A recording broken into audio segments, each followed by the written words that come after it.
So guys, today we are talking about the techniques of stress management.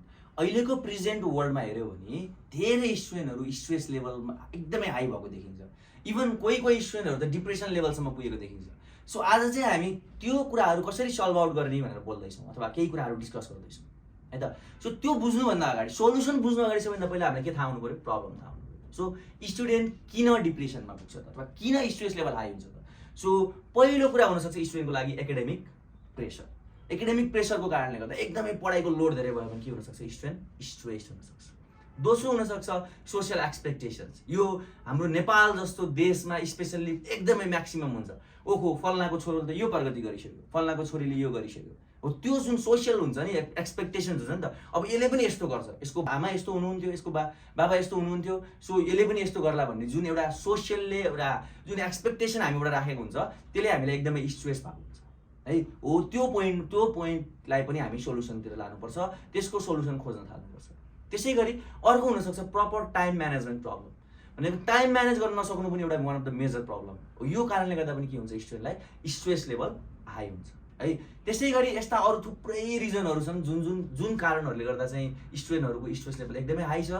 So यो कुराहरूलाई कसरी solve out गर्ने त, कसरी स्ट्रेस लेभलसँग कोप गर्ने वा कसरी त्यसलाई हटाउने, कसरी चिल्ड इन्भाइरोमेन्टमा पढ्ने वातावरण बनाउने त। So we are talking about few of the solutions here. Okay, यो मध्येको यो प्रब्लमहरू सल्भ गर्ने पहिलो सोल्युसन के हुनसक्छ भन्दा टाइम म्यानेजमेन्ट। सो हामीले चाहिँ के गर्नु पऱ्यो भन्दा टाइमलाई चाहिँ प्रपरली म्यानेजमेन्ट गर्नु पऱ्यो। क्या कसरी प्रपरली टाइम म्यानेज गर्ने त भन्दा टास्कहरूलाई प्रायोरिटाइज गर्नु पऱ्यो।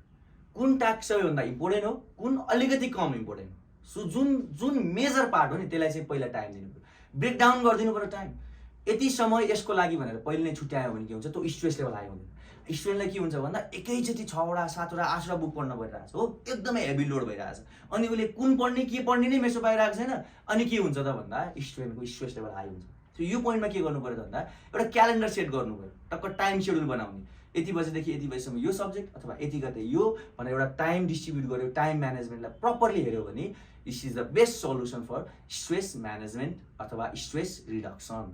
सो यसै गरी हाम्रो दोस्रो सोल्युसन हुनसक्छ ब्रेक्स एन्ड सेल्फ केयर। हामीले सेल्फ केयर गर्नु आवश्यकता छ। कुनै पनि काममा कन्टिन्युअस वर्क गर्दै गर्दा सानो सानो ब्रेक लिनु चाहिँ आवश्यकता छ। जस्तो हो तपाईँले फुटबल गेम हेर्नुहुन्छ कि हेर्नुहुन्न, अब हेर्नुहोस् त फुटबल 90 मिनटको गेम हो नि, हो कि होइन? नन स्टप 90 मिनट खेल्छ, खेल्दैन। 45 मिनट्समा ब्रेक लिन्छ नि, 5 मिनट्स। किन भन्दा रिइनर्जाइज गर्नको लागि। क्या थाकेको हुन्छ नि त शरीर। हो पढाइमा पनि एक्ज्याक्टली सेम हो। पढ्दा के हुन्छ, दिमाग स्ट्रेस लेभल हाई हुन्छ। त्यसको लागि के गर्नु पऱ्यो त, ब्रेक लिनु पऱ्यो, आफूलाई टाइम दिनु पऱ्यो, आफू जे कुरामा इन्जोय गर्छ त्यो कुरामा टाइम दिएर सेल्फ इनर्जाइज गर्नु पऱ्यो। त्यो भयो भने जहिले पनि हाम्रो स्ट्रेस लेभल एकदमै डाउन लेभलमा हुन्छ, ग्राउन्ड लेभलमा हुन्छ है त। ओके, हाम्रो तेस्रो पोइन्ट छ हेल्दी लाइफस्टाइल। सो हामीले हेल्दी लाइफस्टाइल मेन्टेन गऱ्यो भने हाम्रो स्ट्रेस लेभल भनेको अटोमेटिकली डाउन हुन्छ। हाम्रो खानपिन रहनसहन एकदमै हेल्दी हुनु पऱ्यो। त्यो हेल्दी खानपिन रहनसहन हेल्दी भयो भने हाम्रो के हुन्छ त भन्दा हाम्रो बडी भनेको फिजिकल्ली एन्ड मेन्टल्ली स्ट्रङ हुन्छ, फिजिकल्ली एन्ड मेन्टल्ली हेल्दी हुन्छ। सो हामीले राम्रोसँग सोच्न सक्छौँ। सो टाइमिङको कुराहरू ख्याल गर्नु पऱ्यो। कसरी मेन्टेन गर्ने त हेल्दी लाइफस्टाइल, खानपिन राम्रो हुनु पऱ्यो। जस्तो पढाइकै कुरामा हेऱ्यो भने डिफ्रेन्ट रिसर्चले अलरेडी के भनिसकेको छ भने मर्निङ टाइममा हाम्रो माइन्ड एकदमै खाली हुन्छ, एकदमै स्ट्रङ हुन्छ र एकदमै फ्रेस हुन्छ। हामीले धेरै कुरा छिटो रिमाइन्ड गर्न सक्छौँ भनेको छ।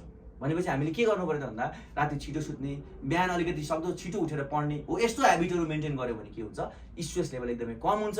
हामीले चाहेको सब्जेक्टमा will definitely succeed in that way.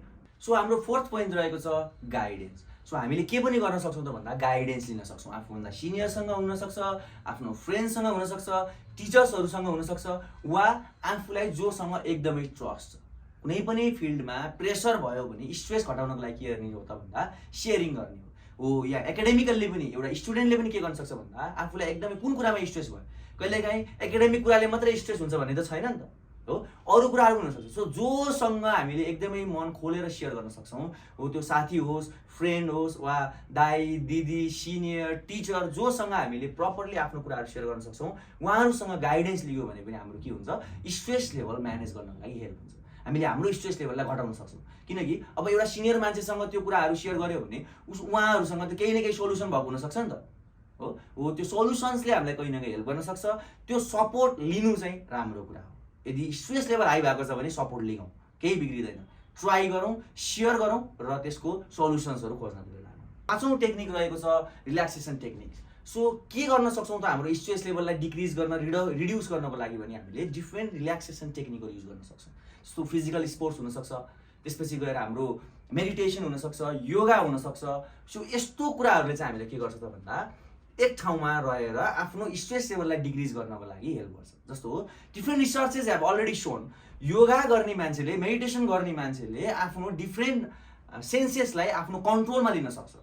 जस्तो एउटा नर्मल मान्छेको सेन्सेस के हुन्छ भने आफ्नो तरिकाले कति ठाउँमा ह्युमन रियाक्ट गरिरहेको हुन्छ, बडीले रियाक्ट गरिरहेको हुन्छ भने एउटा मेडिटेसन गर्ने मान्छेले चाहिँ आफ्नो रियाक्सन आफ्नो कन्ट्रोलमा राख्न सक्छ, आफ्नो सेन्सेसलाई आफ्नो कन्ट्रोलमा राख्न सक्छ।